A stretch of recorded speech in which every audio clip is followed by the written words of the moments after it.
Hey guys, I hope you guys are all doing good. God bless you guys. I'm gonna be bringing a small devotional today.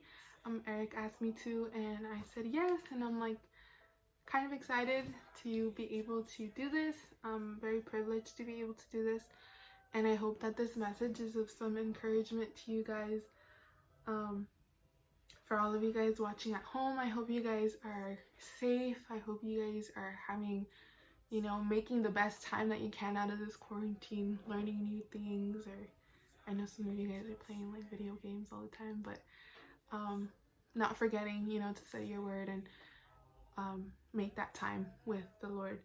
But yes, today I'm going to be bringing this. Sorry if I'm a little awkward or like get a little short of breath or like seem nervous. I am like in my room talking to the camera, and it's kind of weird, but we're gonna do this, and hopefully this message touches your guys' heart, and hopefully you guys are just able to get something from it. This is a little like teaching that I brought during one of like our Bible studies that we had with some of the girls only. But yeah, it's a message that has just encouraged me and reminded me of the things that are important during this time. But yeah, if you guys can all just bow your heads and close your eyes at home and join me in this prayer so that we could start this small little devotional. And yeah, all right. Thank you, Lord, for this day. Thank you for just providing us another day to live, Lord. Thank you for letting us wake up and be able to just spend time with our families, be able to spend time with others and our loved ones, Lord. We just ask that during this moment that we've taken to just set a time apart for you, Lord, that you may be able to speak to our hearts, that you may be able to encourage us again and refreshen our spirit, Lord. I just ask that you be with every single one of the families that are watching this, or every single one of the youth that are watching this, Lord, that you may just use this of encouragement or this word, my Lord, and that they may take it in, Lord, and be able to just be encouraged by the fact that you have everything in your hands, Lord, during this really intense time that we're living in our world. I just ask that you keep every single family safe, Lord, and that you be with every single person watching this. Amen. Amen. Okay. So today I'm going to be focusing on a few verses in the book of James, and we're going to be studying James chapter 5, and we're going to be focusing on verses 7 and 8. That is what I focused on with the girls, and it's a really nice little message. And what I decided to name this message was Patience and Hardship. And we're just going to be highlighting patience today. So we're going to start by reading James 7, verses 7 through 8. And I'm just going to read it, and you guys can follow along at home or just listen. The word is read in the name of the Father, the Son, and the Holy Spirit. Therefore be patient, brethren, until the coming of the Lord. See how the farmer waits for the precious fruit of the earth, waiting patiently for it until it receives the early and latter rain. You also be patient, establish your hearts, for the coming of the Lord is at hand. And three things that I wanted you guys to notice is the word patience, the coming of the Lord, and the farmer. And when I was reading this, I was trying to understand like what these all kind of had to do with each other. And one of the things that I noticed was farmer and patience. And I thought, how do those two go together? And I want to read you guys a definition of patience. And it says, to be able to accept or tolerate delay or suffering without getting angry or upset. And I was like, how does it have to do with any like farmer stuff? Like what is it that it's trying to tell us? And if you guys know anything about farming, or it doesn't even have to be farming, it can be something with like agriculture, like growing stuff. You guys know that it takes time, and it takes a process. And the first person that I thought of when I was looking at these verses, when I saw a farmer and how it waits for its precious fruit in one of the verses it says, I thought about my dad, which is funny because he's been like planting stuff in our front yard of our house, and then like on the side, and he's been planting squashes and fruits and papayas and like roses and stuff, like a bunch of stuff. And I asked him, I was like, hey dad, like, do you think that you need patience to be doing all of this? Do you think that farmers need patience to be doing like the things that they do? And he was like, yeah, because it takes a lot of time and effort, and it takes commitment to these things. And I told him, I was like, you know, that is true. And I told him, do things grow like the next day? And he was like, no, you know, it takes time, it takes patience for you to see something finally sprout. And when it finally sprouts, like, you know, you're happy because it's there. And I told him, I was like, oh, okay. And I kept thinking about this and how it's telling us to see how the farmer waits in verse 7. And I was like, how do farmers wait, and what is it, you know, that they do? And that's when I started thinking of a comparison between believers and farmers, and how we almost have the same, in a way, process of our lives. And I made a few points, and I hope that you guys, if you guys want to write them down or anything like that. But my first point that I thought of was wait a long time. And wait a long time for what? How do the two compare? Farmers wait a long time for their harvest. You know, when it finally comes, it's been a while. Like when I asked my dad, you know, he said, no, it doesn't come the next day. It takes weeks, it takes months. And it does take a really long time to finally see something, to finally see your fruit sprouting or your vegetable or whatever. And as believers, in the first verse of James 5, verse 7, it says, be patient, brethren, until the coming of the Lord. And I thought, we're waiting for the coming of the Lord. You know, just like farmers wait for their reward, their fruit, we're also waiting for the coming of the Lord. And we don't know what day or what time it's coming, but we know that we're waiting for him to come. And during this long wait, what is it, you know, that we're doing? So I want to turn really quick to Romans 12:12, and if you guys want to read it with me, you guys can, or you can just, you know, follow along. So Romans 12:12 says, rejoicing in hope, patient in tribulation, and continuing steadfastly in prayer.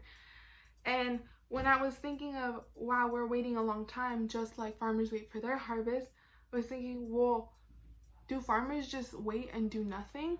And that's when I came across Romans 12:12. It says, rejoicing in hope, patient in tribulation, and continuing steadfastly in prayer. And the second point is works while waiting. And while it's a long time for the coming of the Lord, and while it's a long time before farmers finally get their harvest, do farmers just give up and like leave their seeds there and like plant them and then like, okay, never again pay attention to them? No, farmers work while they're waiting for their fruit to finally arrive, for their vegetable to finally arrive. You know, they're putting in the work. They're making sure that they're watering it. They're making sure that they're paying attention to the soil. You know, my dad invests a lot of time in making sure he buys the right soil from Home Depot, or making sure he wakes up to water the plant or anything like that. It's time that's spent. And they're working while they're making sure that they're putting attention to what they're doing. Just like us as believers. It says in Romans 12:12, being patient in tribulation when things maybe aren't going so well, but also continually steadfast in prayer, making sure that we're working on ourselves spiritually, you know? Making sure that we're not just stopping at one point, but making sure that we're continuing to work on ourselves while we're waiting for something to happen. So while that is all happening, the third point is he's also encouraged by his value of harvest. And as believers, we need to be encouraged by the value of our harvest. And you guys are probably wondering, like, what is it, our harvest? Or you guys know already. But our harvest and what we're waiting for to finally arrive is the coming of the Lord, you know, when he finally comes and takes us. But while that time is going on, just like the farmer, you know, is waiting for his harvest to come, for for him to finally get something out of his reward. He's not just not doing anything. He's working towards it, like we said. He's waiting a long time. But he's also encouraged by what he's going to get at the end. And we should be encouraged about our reward. Our reward isn't, going to be a big TV or, something that we see materialistically, but it's something that is beyond our imagination, beyond what we can see. And it's something that will come eventually in its time, but of course we can't see it, And that's when the Lord takes us, and our reward will be, no more grief, no more pain, just peace, and just being alongside him. And that is a reward that is worth more than anything that we can have on this earth. So one thing that I did write was the farmer had to wait, and while waiting, he didn't lose heart. And I want to go to verses, to the book of Galatians, and I want to focus on Galatians 6:9. And it says, verse 6:9 says, and let us not grow weary while doing good, for in due season we shall reap if we do not lose heart. And during this time, we have to make sure that we're not losing heart, that we're making sure that we're waiting for that reward, and we're waiting for that harvest to finally come, but we're not losing heart during this time. Making sure that if there's anything that's, stopping us from growing in our relationship with the Lord, if there's anything that's burdening our hearts, if we're carrying anything in ourselves, making sure that we're asking the Lord to remove that from our lives. We're asking the Lord to help us move continually more towards him, growing in a relationship with him, and making sure that every single day we're being renewed in him, so that, there's nothing stopping us from receiving our reward. Just like I said before, farmers, they look if anything's trying to harm their crops. That's why they use fertilizer, or they make sure that they cut the weeds out, and making sure that the stuff that's kind of tethered to our heart sometimes, that doesn't let us move forward, and maybe not forgiving people, maybe having anger in our heart, or anything like that, that we know that is stopping our relationship from growing closer to the Lord. We want to make sure that we don't lose heart, and that we don't let those things affect us, but we keep moving forward. So I want to turn to the last verse that I have for you guys that we're going to focus on, and that's going to be Matthew 24, and we're going to focus on verses 40 through 44. You guys can read along with me or just listen to me.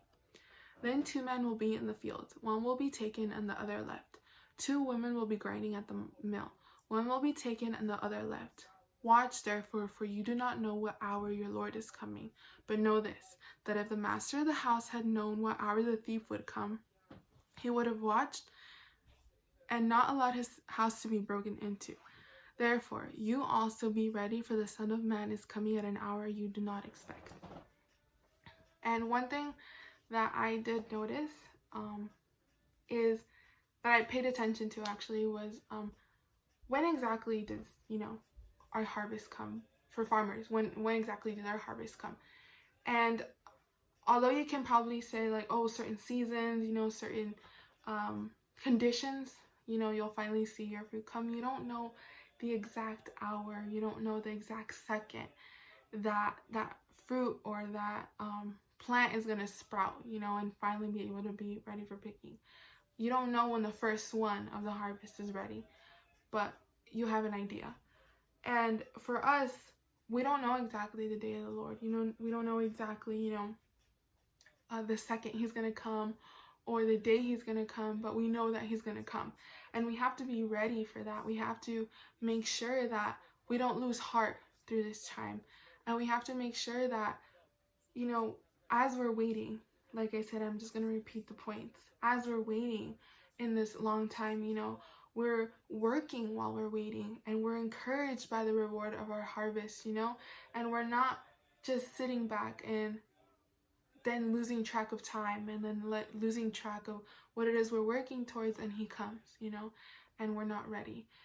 And just like the farmer is constantly working and constantly being patient, because sometimes things don't always go the right way. Sometimes your harvest suffers a little bit, but patience is what is useful, because you're able to just be like, okay, things are delayed or things are not good right now, but I'm going to be patient because things are going to get better, and I'm going to work towards things getting better.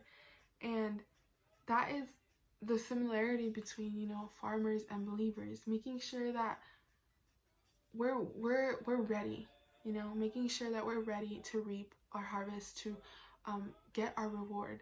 And during this time when there's a lot of things going on in the world, and it seems like there's so much injustice and pain and things that just don't make sense, we have to know that this stuff cannot break our relationship with the Lord and break our trust with the Lord, but rather fuel us to get to know Him more, and fuel us to get to know even more of the reward that's waiting for us. So I just wanted to bring this small devotional to you guys, and hopefully it was of encouragement and of use, and hopefully you guys got something from it. I just hope that you guys are all doing well, and I know it was kind of short. I didn't want to make it too long, but yeah, I just want to finish off this devotional with a small prayer, and just hope that you guys take something with you guys and learn something.